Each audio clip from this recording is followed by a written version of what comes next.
Hello everyone, it's Jamal Thomas. Welcome to the Progressive Soapbox. I hope everyone is okay. I'm awake, so I figured let's get some stories in. This one is gross. Fair warning. You have been warned. But I do these stories because whether it's gross or not, it's happening. And if it's so gross where you can't look at it, maybe it shouldn't be happening. That's the way I look at it. That's whether it's soldiers coming back in coffins, whether it's people being shot in the face, whether it's people falling off of buildings, whatever it is. If it's something that's happening in your society, you, as your society, should be able to look at those things. Otherwise, you need to stop it from happening. Hiding them is not the way to go about it. In this first specific case, this guy's last name is Dyer, I believe. He was a retired cop, pedophile, and apparently he jumped a kid, a 9-year-old. He gets put in prison, and he apparently is beaten to death by his cellmate because of he was a pedophile. I put his picture here because I wanted you to get a view. I don't want to use this kind of as this esoteric person. So you says pedophile and you have an idea in your head of what that is. No, I want you to have an image to associate with it. And the reason I want you to have an image associated with it, because I want you to also now think about a guy like this at institutions that we are keeping kids that Donald Trump has been taking from their mothers. Now, the court has ordered Donald Trump to reunite those kids with their mothers, but being incompetent, and I've said it on more than one occasion, not all that empathetic, and I would even say racist. He didn't necessarily care that he was ripping kids from their mothers, so he didn't necessarily care about making sure some structure was in place where he could get those kids back, and in some cases he even deported the mothers. Donald Trump was doing this because he wanted to create such a hostile environment that people would be deterred, create a deterrence for bringing their kids here. It's, oh my God, the United States is so ghastly and disgusting in the way they deal with their kids. Oh, they're so repugnant that I don't want to go to the United States. Except that there are some people fleeing war zones where, yeah, regardless of how repugnant you are, these people are trying to kill me, rape me, or chop my head off. Before I even go into the story, you know what I'm going to say. You have a situation where kids were taken from their families. And yes, at this point, they've started to keep those kids back together. But what do you think is going to happen at those shelters? I don't have to say squat. What do you think? Just from a common sense standpoint, you're taking kids away from their parents. What do you think is going to happen? You're leaving those kids there defenseless with people who are coming off the street doing a particular job, and you got to trust that the job they're doing in no way is going to entail them touching those kids. Of course, the job doesn't entail it, but I'm just saying themselves touching those kids. Tell me you can see this is somewhat problematic even before you get to the point of whether or not, like, there is always going to be a percentage that's going to be associated with society. Meaning there's going to be a percentage that is going to be there around those kids. The very act of taking them away from their parents, for to some degree, is going to entail some of them getting molested, some of them getting touched, and you do that. You go through that process knowing full well that that's going to take place the moment that you take kids away from their families, especially putting them in a power position where they have no power. The power distribution is they have nil. They have nil. Let's go through the stories. Let's talk about it. Because you're right. We are going to talk about kids getting touched inappropriately by the American government or paid for by the American government. Immigrant youth shelters. If you're a predator, it's a gold mine. We obtained police reports and call logs from more than 2/3 of the shelters housing immigrant children. Here's what they show. Just 5 days after he reached the United States, a 15-year-old Honduran boy woke in the Tucson, Arizona immigrant shelter one morning in 2015 to find a youth care worker in his room tickling his chest and his stomach. When he asked the man, who was 46, what he was doing, the man left. But he returned 2 more times, rubbing his teen's penis through his clothing and then trying to reach under his boxers. "I know what you want. I can give you anything you need," said the worker, who was later convicted of molestation. In 2017, a 17-year-old from Honduras was recovering from surgery at a shelter when he woke to find a male staff member standing by his bed. You have it very big," the man said, referring to the teen's penis. Days later, the same employee brushed the teen with his hand while he was playing video games. While the staff member approached him again, the boy locked himself in a bathroom. And in January of this year, a security guard at the shelter found notes in a miner's jacket that suggested an inappropriate relationship with a staff member.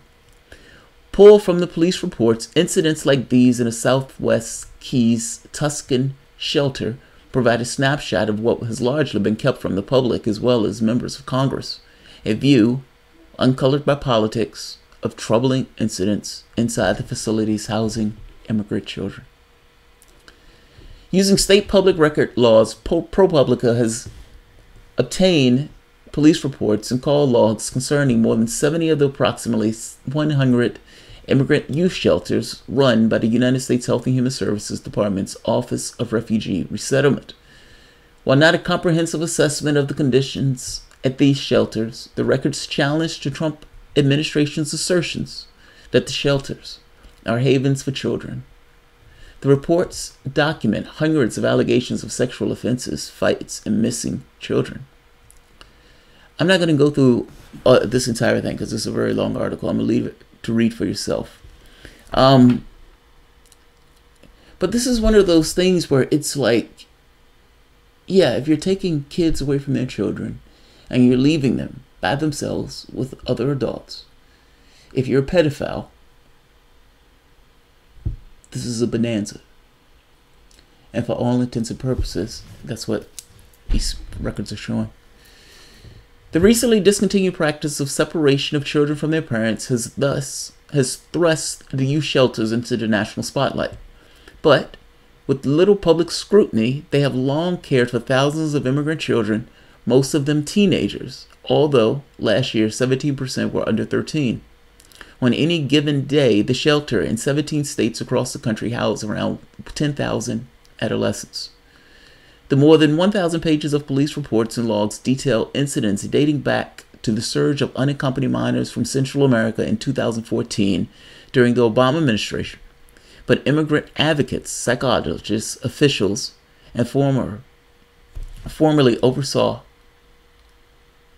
the shelter said the Trump administration's harsh new policies have only increased the pressures on the facilities, which are often hard-pressed to provide adequate staffing for the kids who suffer untold traumas and who now exist in legal limbo that could shape the rest of their lives.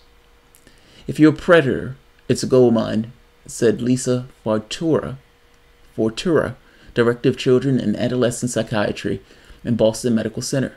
You have full access, and then you have kids that have already had this history of being victimized.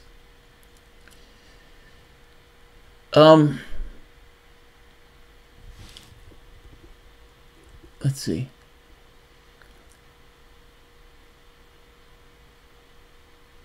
The government faced the court deadline Thursday to reunite nearly 3,000 children with who were separated from their parents, but the administration told the court that more than 700 of these children remain in shelters of foster care because the parents had already been deported or have been deemed ineligible for reunification for various reasons.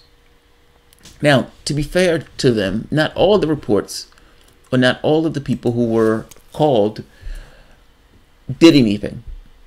Meaning, not all of the reports are sexual abuse. Some of the reports, such as minor contact or something to that effect. But the fact is, you've created a problem for yourself. You yourself decided to separate these people from their children. In doing so, you take on the responsibility of making sure that they're not fucking touched by the government. This article is at the bottom. You can read it for yourself. For all intents and purposes, these people were groped based on governmental policy. I'm going to leave it here. Let's see. That's why people focusing on the Pizzagate and other nonsense frustrates me. While people are focusing on nonsense, real crime's going to ignore. Yeah, you take people away from their kids. What do you think is going to happen if you're leaving them there with just and not just leaving them there, you're leaving them there in a disposition where they don't know any of these people. They may not even speak the language. They're in a complete power disparity where this particular security guard has all the power in this particular incident or this particular context. And like I said, the kid may not even be able to speak the language to get across that something is wrong. This is a massive problem and shouldn't have been started in the first place. So, not to mention, I gotta be honest, focusing on immigration is stupid. Your problems don't exist within the immigration sphere. The problem here is not immigration. It's not that people want open borders. I don't believe in open borders. So this idea that just because people don't like ICE, they're all of a sudden out for open borders. It's nonsense. The catch here is people are focusing on immigration. You have trillions of dollars that are being spent, like $1 trillion a year is being spent on the military. They just increased the military budget, $700 billion. Nobody said a whim overnight. Bipartisan support. Nobody complains. Nobody bitches. It is just done. Sacrosanct. Unacknowledged. You don't need to acknowledge it. $700 billion? Yeah, sure. Let's do it. Hey, can we make sure that people have health care? Whoa. That's too expensive. Hey, can we make sure that people have jobs so they have decent lives? You know, we don't like poverty and all. That's kind of pricey, buddy. That's kind of pricey. We don't know how you're going to pay for that, so no. Hey, how the fuck are you going to pay for the $700 billion you're spending for the military? You're literally spilling money just to murder people. It's a jobs program. Call it what it is. And in the same way that you have a jobs program where you're dumping all of this money into this particular system, I guarantee you a large part of that money is not even going into the systems to which they dump it in for. Meaning, some of that money, a lot of that money, it's just pork. It's going into people's pocket, into people's wallet. You assume that just because you spend $700 billion on the military, that you're getting $700 billion bang for your buck. Do you get $700 billion, or how much ever you spend on healthcare? Do you get bang for your buck for the money that you spend for healthcare? No. America is ranked, 30-something in healthcare. And yet we spend more than what everybody else around the globe by 2 or 3 times as much. I suppose that you should assume the same about the military. Meaning, you're dumping money, you're wasting money, and they're using that purely just to blow shit up. Using this idea, kind of like people consider the Pope or consider priests. Oh no, priests will never be child molesters. Oh my God, they're fucking kids. Who knew? Who knew? Who knew to even look? I mean, they're so godly. Why would they touch boys in that way? I suggest to you the same thing about the military in this way of $700 billion. Nobody needs to think about it. Nobody needs to talk about it. Bam, it's just done. I suggest to you that in the same way they say that's just done, because they say that's just done, a lot of their money is just being wasted into people's pocket. You're not getting your bang for your buck. I will wager anything. So I'm going to end this here because we've gone out of sync. Look, I don't care if you're a Trump supporter. Are you shitting me? Please tell me that taking kids from their parents is not the way you want to go with this, just because Donald Trump is doing this. And please tell me you're smart enough to realize that immigration is not where your issues lie. That the issues that avail you dealing with this thing of jobs and everything else has nothing to do with immigration. And if you're being steered towards this thing of immigration, you're being lied to. You're being lied to.